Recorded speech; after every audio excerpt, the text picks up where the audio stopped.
नमस्ते, म Manoj Bogati black and व्हाइटमा सबैलाई स्वागत गर्छु। दार्जिलिङमा हिउँ परेको छ। यसको मतलब मौसम चिसो छ। नगरपालिका चुनावले राजनीतिक माहौल गर्मिए पनि खास मुद्दाको सवालमा दार्जिलिङ भने कठाङ्गिएकै छ। अहिले बिस्तारै भारतीय जनता पार्टीको मेनिफेस्टोमा पुगेको मुद्दाबारे सब चुपचाप छन्। कसैलाई केही मतलब छैन। ठिकै पनि हो। भाजपाको मेनिफेस्टोमा पुगेको मुद्दा भाजपाको हो। त्यो केवल भाजपाको मुद्दा हो। दार्जिलिङ तराई र डुवर्सका गोर्खाहरूलाई के सरोकार? तर अचम्मको कुरा, पहाड तराई र डुवर्स बाहिरको गोर्खाहरूलाई पनि कुनै सरोकार छैन।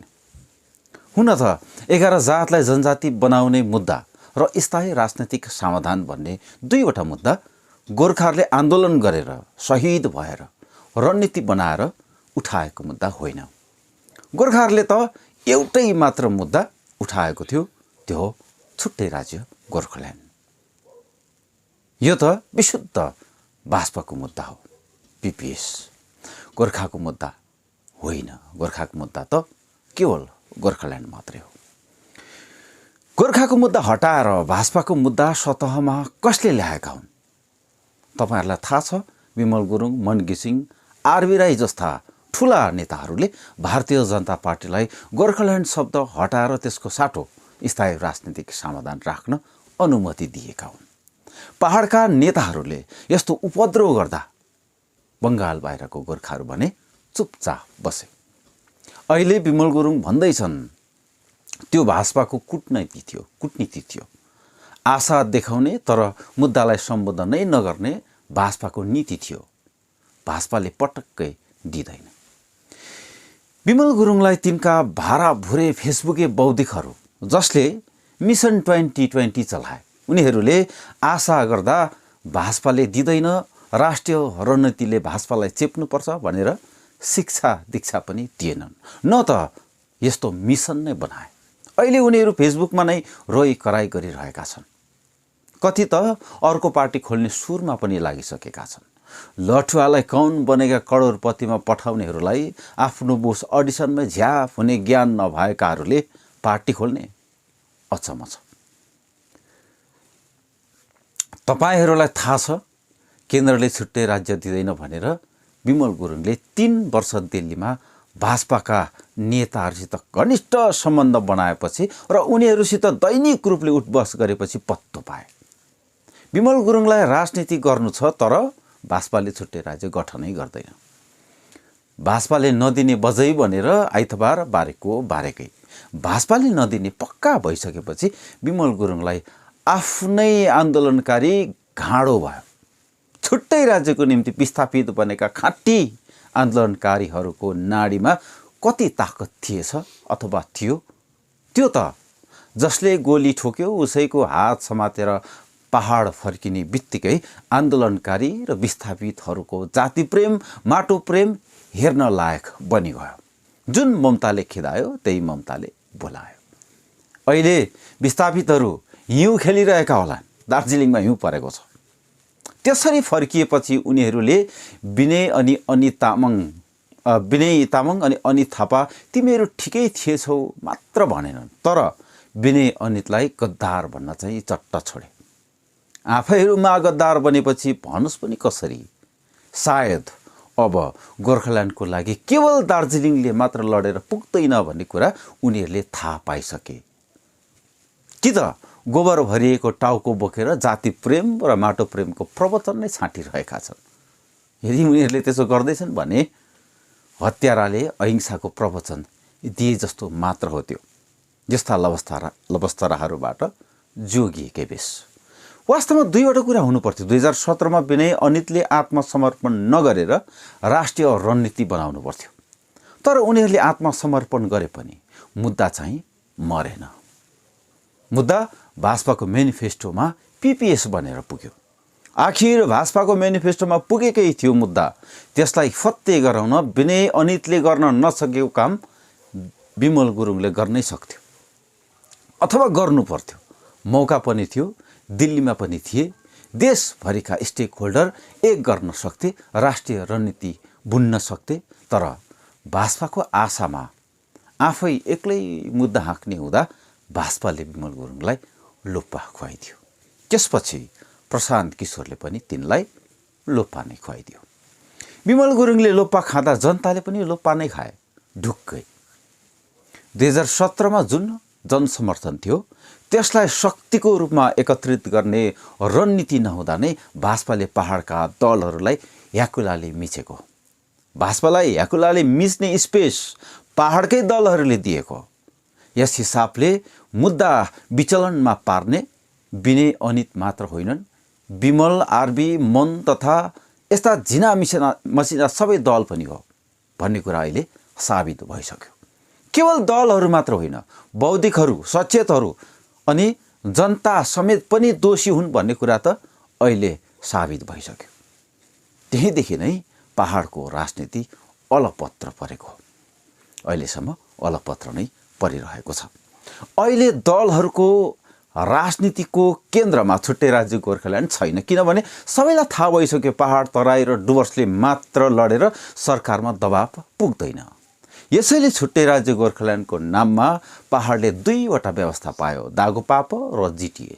यसमा तराई र डुवर्स भने सधैँ छुट्यो।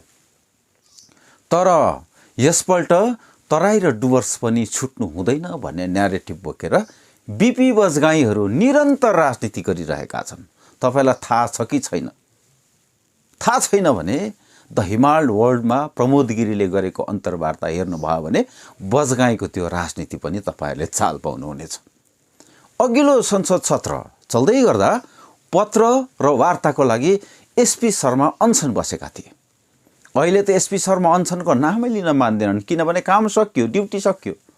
यो चाहिँ मुद्दा व्यापारको नयाँ भेराइटी हो।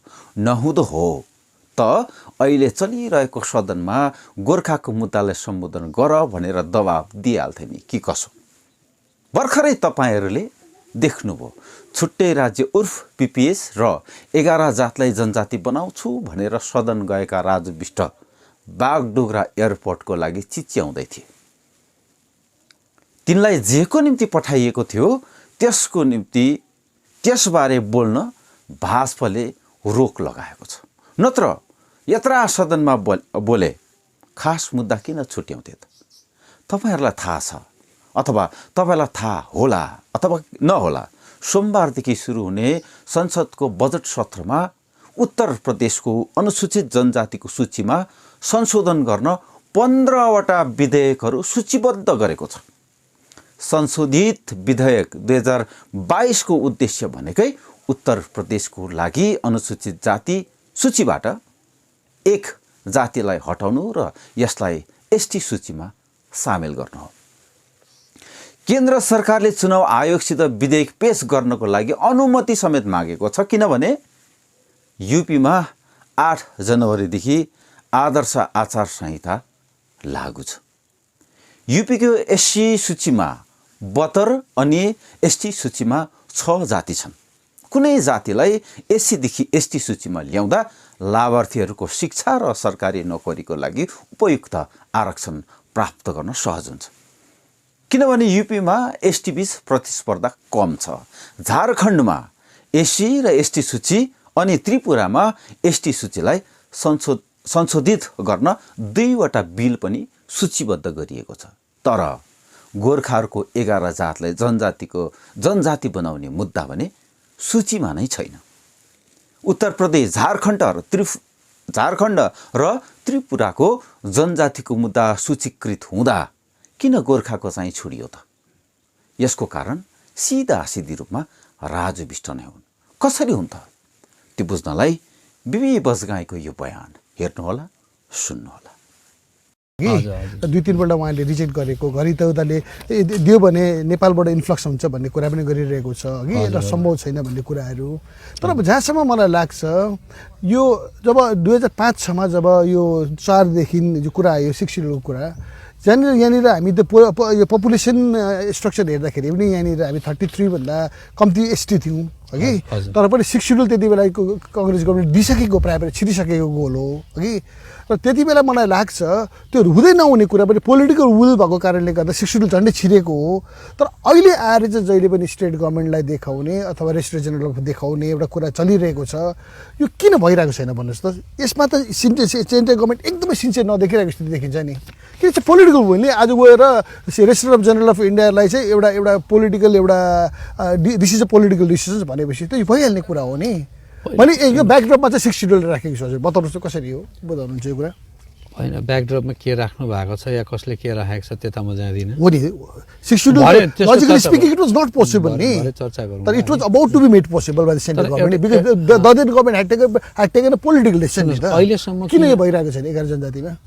पहिलो कुरो त अहिलेसम्म 11 जनजाति माग्ने तरिका नै गलत थियो हामीले झाँक्री नचाएर ढुङ्गामा जाँड चढाएर या के गरेर चाहिँ 11 जनजाति पाउने कुरा होइन हामी त्यसै पनि एथनिक हौँ हामी यहाँको रैथाने हौँ हामी जनजाति नै हौँ अनि हाम्रो आफ्नै थुप्रै संस्कारहरू छ ती कुराहरूलाई हाम्रो एथनोग्राफिक रिपोर्टमा बुझाउन सक्नु पर्थ्यो एउटा कुरा अर्को कुरा त ऐतिहासिक रूपमा ब्रिटिस सरकारले हाम्रो एथनो रिपोर्टलाई मानिलिएर नै 1941 मा हामीलाई ट्राइबल मानेको हिल ट्राइब होइन हिल ट्राइब चाहिँ 31 मा हो तर 41 मा त ट्राइबल मानेको अनि 41 मा ट्राइबल हुँदा हुँदै 47 मा देश स्वाधीन भयो 51 सम्मको लागि हो नि त त्यो डिकेडल भयो नि त सेन्सस त होइन अनि जब हाम्रो संविधान सभा बस्यो के अरे कन्स्टिट्युसन्ट एसेम्ब्लीमा डम्बरसिंह गुरुङज्यूले हामी ट्राइबल भएको गोर्खाहरू समस्त ट्राइबल भएको कुरालाई लिएर त्यो मान्यता सँगसँगै त्यो क्षेत्रलाई पनि अलग एउटा व्यवस्था गर्नुपर्ने कुरा उहाँले कन्स्टिट्युसन्ट एसेम्ब्लीमा राख्नु भएको छ अनि यी जम्मै दस्तावेजहरू हुँदा हुँदै हामी दस्तावेजको सहारा चाहिँ नलिएर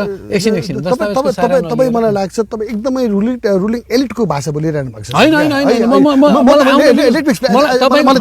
मलाई दिनुहोस् तपाईँले म बिर्सिनु त्यहीँबाट कन्टिन्यू गर्नुहोस् न र ठेलीका ठेले हाम्रो त्यो दस्तावेजहरू मिनिस्ट्रीमा बुझाउनु सकेन र पाएन भन्ने कन्टेन्सनलाई तपाईँ एउटा त्यो एउटा सरल नानीलाई लन्डाको जस्तो भएन यो पालिको कुरा गर्दैछु नि हामी कहाँ पुग्यौँ त्यो भन्दैछु नि त म हामी कहाँ पुग्यौँ त यो पालि जब हेर्नुहोस् 2017 मा तपाईँले देख्नुभयो मैले राजनीतिक कुनै पार्टी जोइन गर्नुभन्दा पहिला नै या म जिजिएममा जानुभन्दा पहिला नै म एक्लै पनि इन्डिभिजुअल क्यापासिटीमा पनि मैले यो मुद्दा लिएर दिल्लीको दरबारमा कुदेको हो होइन त्यति बेलादेखि मैले यो 1941 को सेन्ससदेखि लिएर अन्य बुझाउनु सकेन भन्नु बुझाउनु नसकेको कारणले भएन भन्नुहुँदैछ नि तपाईँले पक्का कुरा हो त्यसमा केही स्वार्थ पनि छ त्यो पछि चर्चा गरौँला कुनै दिन अहिले गर्नु उपयुक्त छैन है तर के छ भन्दाखेरि अहिले आएर जब हामीले यो कुरालाई स्पष्ट रूपमा ऐतिहासिक रूपमा बुझाउन सक्दा यो पालि अस्ति 12 तारिकको जुन चाहिँ त्रिपक्षीय वार्तामा चाहिँ स्वयं गृहमन्त्रीले दुई पटक मेरो स्वयंको नाम तपाईँले अरूलाई सोद्धा हुन्छ लिनुभयो र यो कुरामा उहाँ सहमत रहेर आरजीआई विवेक जोशीज्यूलाई विवेकजी आप बजगाईजी के साथ मिलके इसके ऊपर काम कीजिए भनेर पनि भन्नुभयो तर म के चाहन्थेँ भने म एक्लै कुदौँ एक्लै दौडमा जितौँ एक्लै आफै गरौँ भन्ने मेरोमा त्यो भावना छैन त्यसले गर्दा म आउने बित्तिकै मैले केही साथीहरूसँग बैठक गरेँ विभिन्न सङ्घ संस्थाका साथीहरूसँग भ्याए जति गरेँ अनि मैले बिचमा 15 नोभेम्बरको दिन होला डुवर्सबाट शङ्करनाथ प्रधानज्यूहरूको एउटा अध्यक्षतामा एउटा टिमलाई सिलगढी बोलाएर मैले सांसद महोदयलाई पनि भेटाएर अब यसलाई जब गृह मन्त्रालयले नै सेग्रिगेट गरिसकेपछि हामीले यो माथि मात्र एउटा टिम बनाऊँ र त्यो टिममा चाहिँ हामीले डुवर्सबाट शङ्करनाथ प्रधानज्यूलाई पनि राखौँ भनेर मैले आग्रह गरेँ हेर्नुहोस् है अनि यो बिचमा मेरो सिक्किमको मुख्यमन्त्री आदरणीय पीएस गोलेजी अहिलेसम्म भएको एक्सरसाइजहरू कुनै पनि म भन्दैछु भनिसक्नु दिनुहोस् न अनि आदरणीय मुख्यमन्त्री पीएस गोलेज्यूसँग पनि मेरो भेटघाट भयो भेटघाट हुँदा यो बारेमा चर्चा हुँदाखेरि उहाँलाई पनि त्यो दस्तावेज लानुभयो र उहाँले पनि एकपल्ट एउटा आग्रह गर्नुभयो कि म सिक्किमको सबै विधायकहरूलाई लिएर र तपाईँहरूको यहाँ जति लेजिस्लेचर हुनुहुन्छ तपाईँहरूलाई लिएर एउटा टिम एउटा सल्लाह गरेर हामी यसलाई अगाडि बढौँ भनेर उहाँले हाम्रो सांसदलाई यो मिलाउनुहोस् न समय भनेर भन्नुभएको उहाँले मलाई भन्नुभयो तर अब सांसदले किन भ्याउनु भएको छैन सायद युपीको चुनावहरू अन्य के कारणले गर्दा होला तर म अहिले पनि यो कुरा म स्वयं आफ्नै सांसदलाई पनि आग्रह गर्छु जब सिक्किमको मुख्यमन्त्रीले यति राम्रो एउटा प्रपोजल दिनुभएको छ उहाँहरूको पनि यही विषय एउटै मुद्दा एउटै भोइस बनाऊ भनेदेखि अनि अब डुवर्सबाट शङ्करनाथ प्रधानज्यूहरू हुनुहुन्छ पहाडबाट अन्य साथीहरू छन् सबैलाई लिएर हामीले कमसेकम एउटा टिम यो केवल यो माथि मात्र एउटा शीर्षस्थ टिम बनाएर हामीले मुभ गरौँ, यसलाई अब ढिलो नगरौँ भनेर म आग्रह गर्न चाहन्छु। म सधैँ भन्ने गर्छु राजु विष्ट पहिला भाजपाका हुन्, त्यसपछि मात्र गोर्खाका हुन्। त्यो पनि राजु विष्टलाई गोर्खाको भइबस्न भाजपाले निषेध गरेको छ, किनभने गोर्खाको मुद्दा बङ्गाल विभाजनकारी मुद्दा हो। राजु विष्ट गोर्खाको भएर छुट्टै राज्यको मुद्दामा बोल्ने बित्तिकै बङ्गालको भाजपाले राजु विष्टलाई सिरकुना लगाउँछ, किनभने राजु विष्टको बङ्गाल विभाजन गर्ने मुद्दा बङ्गाल भाजपाको लागि सबैभन्दा खतरनाक र हानिकारक मुद्दा हो। यसैले राजु विष्टले सदनमा छुट्टै राज्य गोर्खाल्यान्डबारे बोल्नै सक्दैनन्। 2019मा पहिलोपल्ट सदन छिर्दा नै राजु विष्टले 11 जातलाई जनजाति बनाउने मुद्दा प्रश्नकालमा नै उठाएका हुन्, तर त्यसको भिडियो राजु विष्टले कहिल्यै पनि सार्वजनिक गरेनन्, न त कुनै प्रेस बयानमा नै त्यसको जिकिर गरेका छन्। राजु विष्टले किन त्यो कुरा लुकाएको हुन् त? किनभने सरकारले जवाबमा भनेको छ गोर्खाका 11 जातले जनजाति हुनको लागि मानदण्ड पुरा गर्दैन। राजु विष्टले त्यो भिडियो लुकाउनुको खास कारण यही नै हो। तपाईहरूलाई थाहा छ आरजीआईले तीन पल्ट खारेज गरिसकेको छ गोर्खाको 11 जातको मुद्दा। भनेको छ जनजाति हुनलाई मानदण्ड पुरा गर्दैन। एउटा आरटीआईको जवाबमा त केन्द्र सरकारले नेपालबाट अनुप्रवेशकारी छिर्ने डर छ समेत भनिसकेको छ। त्यही भएर अक्टोबरमा गृहमन्त्री अमित शाहलाई बङ्गालका गोर्खा टोलीले 11 जातलाई जनजाति बनाउने सम्बन्धमा कुरा राखेका थिए। अमित शाहले आरजीआईको प्रतिनिधिसित समस्याहरू सुल्झाउने जिम्मा खरसाङका विधायक बीपी बजगाईलाई सुम्पिएका थिए। बजगाईको आफ्नो पक्षबाट प्रयास पनि भयो, उनले डुवर्सका प्रतिनिधिलाई बोलाएर बैठक पनि गरे, तर राजु विष्टले पत्तै दिएनन्। हामीले पाएको जानकारी अनुसार राजु विष्टले आजको मितिसम्म पनि यसबारे कुनै पनि पहल गरेका छैनन्। बरु राजु विष्ट सिलगढी नगर निगमको चुनाव र दार्जिलिङ नगरपालिकाको चुनावको लागि व्यस्त छन्। 11 जातलाई जनजाति बनाउने मुद्दामा आरजीआईको प्रतिनिधिसित समस्याहरू सुल्झाउनको लागि राजु विष्टलाई फुर्सद नै छैन। जनजातिको लागि राज्य सरकारले केन्द्रलाई सिफारिस गर्छ। जनजातिको लागि राज्य सरकारले केन्द्रलाई सिफारिस गर्नुपर्छ। बङ्गालले त्यो गरिसकेको छ। अब बल केन्द्रको हातमा छ। केन्द्रीय मन्त्रालयले राज्यले पठाएको सिफारिस अनुसार ती जातले मानदण्ड पुरा गर्छ कि गर्दैन भनेर जाँच्न आरजीआईलाई सिफारिस गर्छ। एससी सूचीको लागि त्यो जाँच राष्ट्रिय अनुसूचित जाति आयोग र एसटी सूचीको लागि राष्ट्रिय अनुसूचित जनजाति आयोगले पनि त्यो जाँच गर्न सक्छ। संसदमा विधेयक पेश गर्न अघि यी निकायहरूको सहमति अनिवार्य हुन्छ। अमित शाहले त्यही सहमति बनाउन आरजीआईका प्रतिनिधिहरूसित समस्या केलाउने जिम्मा बीपी बजगाईलाई दिएका हुन्, तर प्रक्रिया राजु विष्टमा आएर रोकियो। राजु विष्टले काम गरेको हुँदो हो यसै सत्रमा बिल आउन सक्थ्यो। बरु जसवन्त सिंह र एसएस अहलुवालियाले सदनमा खुलेर गोर्खाल्यान्डको कुरा उठाएका थिए। सुषमा स्वराजले त प्रभावकारी ढङ्गले गोर्खाल्यान्डको वकालत नै गरेकी थिइन्।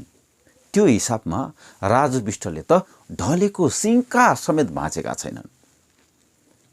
बजगाईले जिम्मा दिएको कामको प्रक्रिया राजु विष्टले किन रोकेर राखे, त्यसको जवाब छैन। तर राजु विष्टले मौखिक आश्वासन दिन छोडेका छैनन्। मैले 5 साल मौका पाएँ। म ऋणी छु दार्जिलिङ र कालिम्पोङ सिलिगुडीको जनताको। म्याचको फर्स्ट हाफ भइसक्यो, अब सेकेन्ड हाफ चल्दैछ। तर गोर्खा समुदायसँग जोडेका जति पनि विषयहरू छन् त्यसको समाधान हुन्छ। हेर्नुहोस्, आज म्युनिसिपालिटी चुनावको घोषणा हुँदैछ, कर्पोरेसनको हुँदैछ। मेरा लागि चुनाव सेकेन्डरी हो। गोर्खा एकता र गोर्खा समुदायसँग जोडेका मुद्दा 11 जनजाति प्रक्रिया एकदम फास्ट ट्र्याकमा चल्दैछ। चाँडै यसको घोषणा हुन्छ, अवश्य हुन्छ। र स्थायी राजनीतिक समाधानका लागि एउटा वार्ता भयो। अर्को वार्तामा देरी भयो, त्यसको पनि धेरै कारणहरू छन्। तर म हजुर मार्फत जनतालाई यही भन्न चाहन्छु, नआत्तिनुहोस्। मलाई पनि त्यति नै चिन्ता छ। चाँडै अर्को वार्ताको पनि लेटर चाँडै आउनेछ अर्को वार्ता पनि हुन्छ र सकारात्मक हुन्छ। राजु विष्टले 2019देखि नै एउटै कुरा दोहोर्याउँदै आइरहेका छन्, तर रिजल्ट भने शून्य छ। राजु विष्टले यो प्रक्रिया अघि नबढाउनुको एउटै मात्र कारण अनुमान गर्न सकिन्छ, त्यो हो गोरामुमोको 6औं अनुसूची। विष्टले जनतालाई देखाएको सपना हो छुट्टै राज्य, तर भाजपाको सरकारले छुट्टै राज्य बनाउन सक्दैन। छुट्टै राज्य गोर्खाल्यान्डको कुरा गर्ने बित्तिकै बङ्गालको भाजपा ऐठनमा पर्छ। राजु विष्ट भाजपा विरुद्ध जानै सक्दैनन्। 11 जातले जनजातिको मर्यादा पाउँदा देशका विभिन्न राज्यका गोर्खाले शिक्षा र नोकरीको लागि आरक्षण प्राप्त गर्न सक्छन्, तर यसले 6औं अनुसूचीको मुद्दालाई पनि फाइदा पुर्याउँछ। त्यसै पनि गोरामुमो यो एजेन्डादेखि एकै सुता पनि बाहिर छैन, तर 6औं अनुसूची गोर्खाल्यान्डको विकल्प भने होइन। 6औं अनुसूची त दागो पाप वा जिटिए जस्ता व्यवस्थाको विकल्प हो। जनताले भाजपालाई दिएको मत जिटिएको विकल्प खोज्नु अथवा 6औं अनुसूचीको लागि होइन, देशभरिका गोर्खाहरूको राष्ट्रिय चिह्नारी सुरक्षित गर्ने छुट्टै राज्य गोर्खाल्यान्डको लागि हो। राजु विष्ट यही अलमलमा छन्। यसैले राजु विष्टले जानी जानी हरेक सदनमा गोर्खाको मुद्दा किनारामा पारेका छन्। उनलाई पार्टीको बाध्यता छ। स्पष्ट छ अघिल्ला सदन सत्रमा जस्तो यो बजेट सत्रमा पनि गोर्खाले लोप्पा खाए।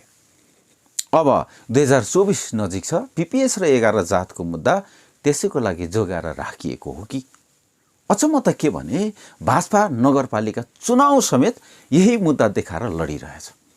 दार्जिलिङको जनताको बेहोरा अनुसार राजु विष्ट र भाजपा कम्पनीले ठिकै पनि गरिरहेका छन्। दबावको साटो मत दिने दार्जिलिङे जनताले नगरपालिका चुनावमा पनि मुद्दाकै लागि अथवा पिपिएसकै लागि भोट दिने त कल्याण देवान अनुसार र गोर्खाल्यान्डको मुद्दाको गोर्खाल्यान्डको मुद्दाको रेफरेन्डमको लागि नगरपालिका चुनावमा दार्जिलिङका जनताले यसपालि भाजपालाई नै जिताउँछन् रे। दार्जिलिङको जनतालाई बधाई छ। एकपल्ट झुक्किन सकिन्छ, तर जानी जानी बारम्बार झुक्किने दार्जिलिङे जनताको यो बिमारीको कुनै पनि दबाई छैन। कल्याण देवानलाई दार्जिलिङका जनताले कस्तो जवाब देलान् त? सिलगढी नगर निगम चुनावको प्रचार त विष्टले गरिरहेकै छन्। पक्कै पनि दार्जिलिङे नगरपालिका चुनावको प्रचारको लागि पनि राजु विष्ट पहाड चढ्लान् नै। उनलाई दार्जिलिङका जनताले खदामाला गर्ने हुन् कि प्रश्न गर्ने हुन्? दार्जिलिङको जनताले आफ्नो खास औकात देखाउला नि त कि कसो? आजलाई यति नै, फेरि भेट्नेछु। धन्यवाद।